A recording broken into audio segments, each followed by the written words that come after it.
So thank you very much for the invitation and for the possibility to be here.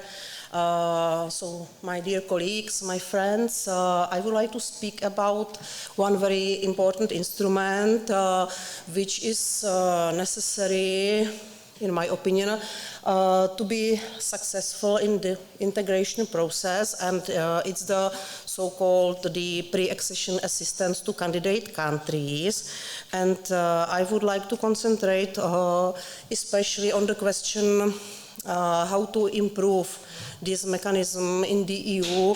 And I have some other research questions, but at the beginning, what is it, this pre-accession assistance, and why it is so important? As my colleague mentioned, the whole process of integration is a very long-term process, it's very difficult, and the candidate countries must fulfill various criteria. The Copenhagen criteria, Madrid criteria, and so on. And these countries must meet a lot of political and economic and legal conditions. And in many cases, this means for these countries to make a lot of changes and reforms, political, organizational reforms, for example, also some legislative changes, and so on. And all these changes are demanding in terms of time, of persons, of some expert knowledge, technical resources, and especially also of final resources or finance resources. That's why the support is very important. And as my colleague, Professor Michal Petr, said, it's very important also the support within the country, so the internal support, but very important is also external support, and it means especially the support from the European Union and from the member states. So the pre-accession assistance is the support which is provided by EU and member states to the candidate countries, and we can distinguish especially legal assistance and financial and technical support. Here are some questions. I focus especially on these research questions in my topic and in my chapter of our book. And these questions are: how should be the support distributed among the candidate countries? Because we have quite a lot of these countries, and each country is different, has different needs, and also needs different kind of support. So this is the first question. And then also very important is which mechanisms, which instruments are the most effective. So it means in which forms should be this support, this assistance provided to the candidate countries. The other important issue is also some effective control mechanism and the process of evaluation of the progress of the candidate countries. And maybe the last question was how to learn from the history, because the enlargement process involves for decades and decades. So we have also some experiences with this assistance, and the question is how can we learn from these historical experiences with this pre-accession assistance. So, something about the history. As I said, the pre-accession assistance also has been going for several decades, and if we look back in the early 70s and 80s, this assistance was only in the form of ad hoc assistance. It means this support from the EU was mainly provided only by some trade or economic cooperation agreements. So there were no systematic and comprehensive assistance to the candidate countries. Then some positive changes began in 19th years of the last century, and it was the era of the largest enlargement of the EU, and during this period we can say that this assistance is gradually developing, and here you can see some of the most important instruments, and I think that all our countries know this program as far as apart and so on. But the biggest time and era of the pre-accession assistance took place in the early or in the beginning of the 21st century. It was in concrete the year of 2007, and it was the introduction of the so-called instrument of the pre-accession assistance. It's called, or this is a shortened name, IPA, and the first was for the period from the 2007 till 2013.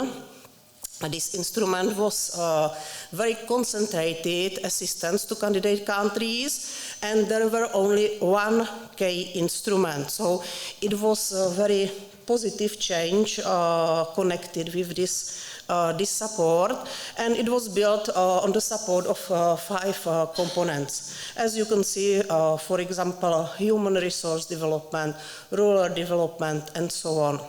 So to sum up this new instrument, it has introduced a more flexible and above all more coordinated approach to the accession preparation.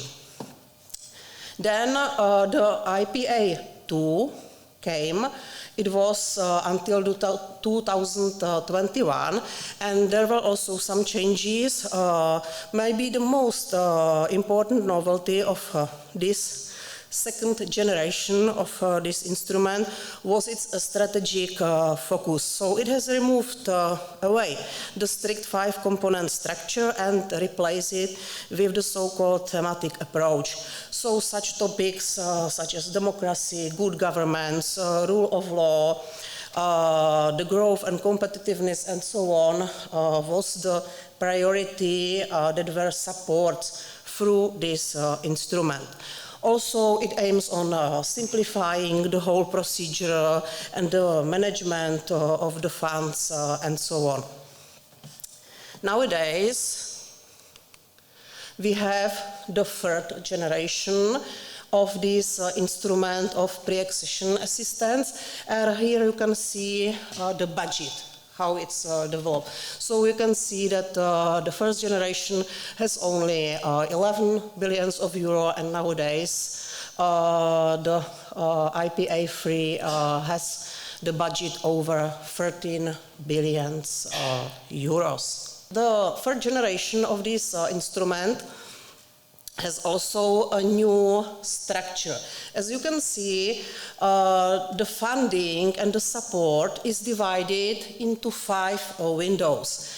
So, for example, the window 1 is maybe one of the most important window. It concludes the rule of law, fundamental rights, democracy, and so on. But there are some other important fields. For example, Green Agenda, or the window 5 is territorial and cross-border cooperation, and so on. So this is the structure of the current key instrument of the support for candidate countries. Beyond the 5 thematic windows of the instrument, there are also some priorities given to the horizontal topics, such as environmental protection, climate changes and the fight against these changes, support for administrative reforms, or also the fight against the corruption. So this is the vision of these instruments. The funding is managed especially by the European Commission together, certainly with the member states and also with the candidate states. and their authorities in this state. And also the control mechanism here, also the European Commission plays a central role, especially together with the European Court of Auditors and European Parliament. But the instrument of pre-accession assistance number 3, it is not the only one instrument of the EU how to support the candidate countries. Why? Because the candidate countries also benefit from many other funds and other instruments of the EU, and these instruments are focused on some special areas of development or cooperation. It can be research, school system, health welfare care system, but also the issue of migration, protection of environment, and so on and so on. So there are many these instruments. When I go through it, it was never-ending story. And what is the speciality of these instruments is that these instruments are not only for candidate countries, but also the member states can benefit from this. So it's together for the member states and also for the candidate countries. Now I would like to show you only some of maybe the most important or interesting instruments which also serve to candidate countries to make reforms and to meet the entrance criteria for the successful accession to the European Union. Maybe the first I would like to mention is the Neighborhood Development and International Cooperation Instrument, so-called Global Europe. This is the main tool of the European Union to contribute it to eradicating poverty, promoting sustainable development, prosperity, peace, and so on. I also try to find some concrete examples how these instruments are used by concrete countries, candidate countries. So, for example, the Western Balkan countries use this instrument for financing cross-border cooperation, public administration reforms, or infrastructure support, and so on. And also Ukraine and Moldova, the newest candidate countries benefiting from these instrument, especially in the area of stabilization, rehabilitation of, for example, damaged infrastructure or development and rebuilding democratic institutions.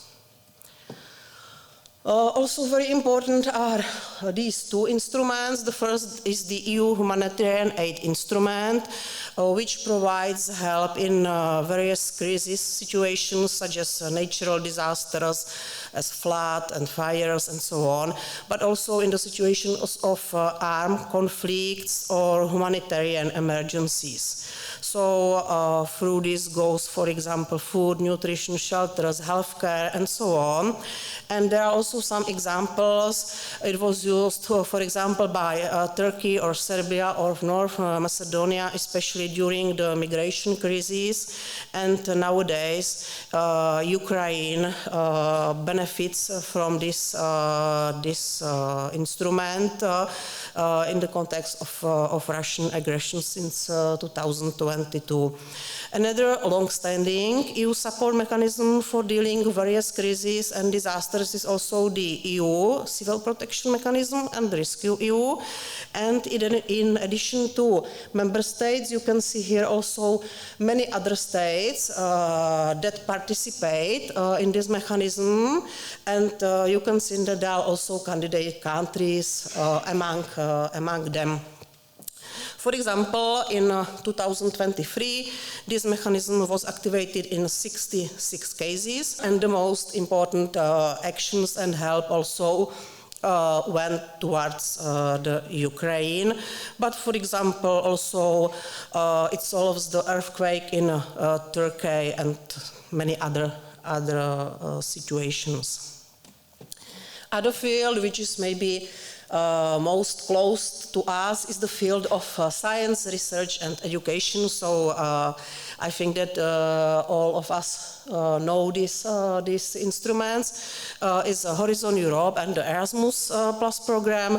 Horizon Europe, the candidate countries can have so-called associated country status, and this status allows candidate countries to participate in this program at the same level as the member states. So it's a very good, a very important support for the candidate countries in this area. And you can see that the budget is also very high. It's nearly 100 billion euros for the period until 2027. Then the Erasmus Plus program, candidate countries can participate in these programs as partner or program countries. And program countries, this status has, for example, North Macedonia, Serbia, or Turkey, and they have full participation through agreements which they signed with the EU. Another very important area is, for example, cooperation, cross-border cooperation. It's connected also with the issue of migration. Maybe the most well-known program is Interreg program. This is aimed at promoting cross-border cooperation, inter-regional cooperation, and transnational cooperation. And this instrument also exchange good practices and policy learning about the European countries and regions in 36 countries. So it includes not only the EU members, but you can see that there are also most of the candidate countries which are connected and can benefit from this program. And then also the environment and protection of environment and the question connected with it. There are also many instruments. Maybe one of the well-known is the LIFE program, and candidate countries can receive funding if they have signed a LIFE cooperation agreement. This was especially financial support and pre-accession assistance to candidate countries. Other very huge area of support and of assistance to these countries is also the legal assistance, because as my colleagues said, it's a very hard task for the countries to harmonize the national legal order and legislation with the acquis, and also it includes not only legislative changes, but also the good application and interpretation of these acquis in practice of these candidate countries. And that's why the EU tries to support as much as possible the candidate countries in this area. And there are two main tools of legal support. The first is so-called technical assistance and information exchange, and it's support and transfer of best practices and know-how, how to use, how to apply, how to interpret the EU law in the national law system of the candidate countries.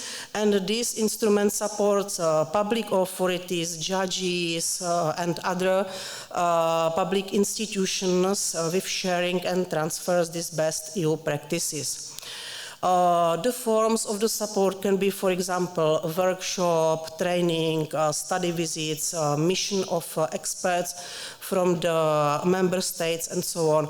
I also prepare one example how this support is used in practice. For example, in 2023, the help was focused on the prosecutors and legal advisors in Albania. It was the March of this year, and through this program, through this support, experts from Belgium and Italy comes to Albania and give the best practices, their knowledge, experiences of applying and interpretation of acquis to Albanian prosecutors and judges. So the next or the second important tool of legal assistance is so-called twinning, and the twinning is other instrument that aimed to support institutional capacity building in candidate countries towards the acquis and EU law and application in these states. But the first instrument was short-term cooperation. This program twinning supports long-term cooperation between institutions. So involves, for example, exchange of experts, transfer of best practices, know-how, training, and so on. And as in the first case, here also officials, judges, prosecutors, and others are the beneficiaries of this support. And one example, from 2020 till 2023, so it was a project for 3 years. Experts from Italy and Poland came to Bosnia and Herzegovina, and this support was focused on or should contribute to boosting rural economy and modernizing the agri-food sector in Bosnia and Herzegovina. And it played a crucial role in the successful and so here is only a table where you can compare these two legal tools of pre-accession assistance, tax and twinning, and you can see that the goals are the same, and maybe the biggest difference is that the first instrument is only for short activities, but the twinning is for years. As you can see, it focuses on projects, long-term projects up to 3 years. But there are also some other tools for legal support to candidate countries, and especially they are connected with the possibility of the candidate countries to be integrated into some other European legal mechanism.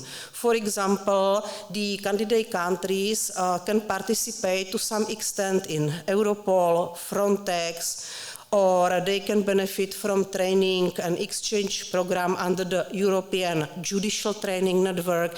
And very important for the countries is also the possibility to cooperate with the European Anti-Corruption Network.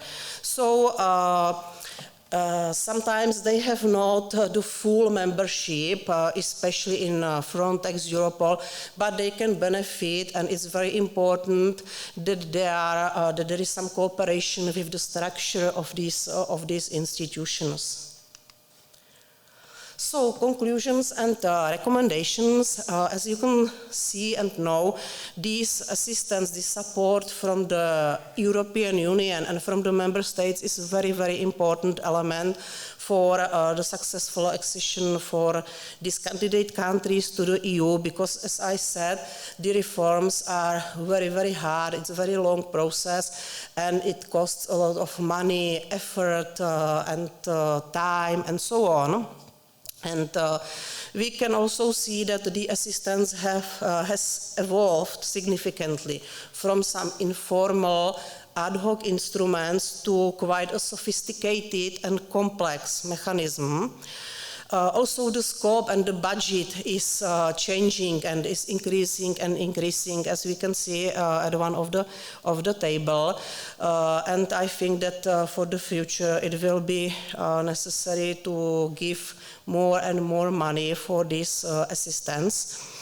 And also positive change is that we can see a move away from some only simple project funding towards a project funding and based on the assessment of results achieved and the impact of reform implemented. And also other move is from only basic topics to very advanced issues such as rule of law, protection of environment, protection of human rights, or also digitalization and so on. The current system of pre-accession assistance is built on 1K instrument. It's the third generation of this pre-accession instrument, but as we can see, this assistance is implemented also through many and many other instruments. So on the one hand, it's very good because these instruments are specialized and they are focused on special area, and the support is very important for these countries. But on the other hand, we can see here quite a big fragmentation of this support, and sometimes this is makes it too difficult to recognize which instrument is good used for some reforms, and the orientation is not very easy in this system. So maybe this is something to be improved for the future. What is also positive is that we can see nowadays that the pre-accession assistance tries to respond very quickly and effectively to some specific needs of some candidate countries, whether these situations are long-term or, on the other hand, are unexpected and sudden. This includes, for example, the assistance of situation of natural disasters, but also some migration waves or the policy of reconciliation in the event of some territorial conflicts. And specific and not only pre-accession assistance has been also directed towards the Western Balkans countries. It will be for another paper and another 30 minutes to speak here, but there are also special instruments that focused only on assistance and support for these Western Balkan countries. And also we have special instruments towards the Ukraine and support this country in response to the invasion of Russia. The problematic aspects of the whole maybe enlargement policy and also of the assistance and support to candidate countries.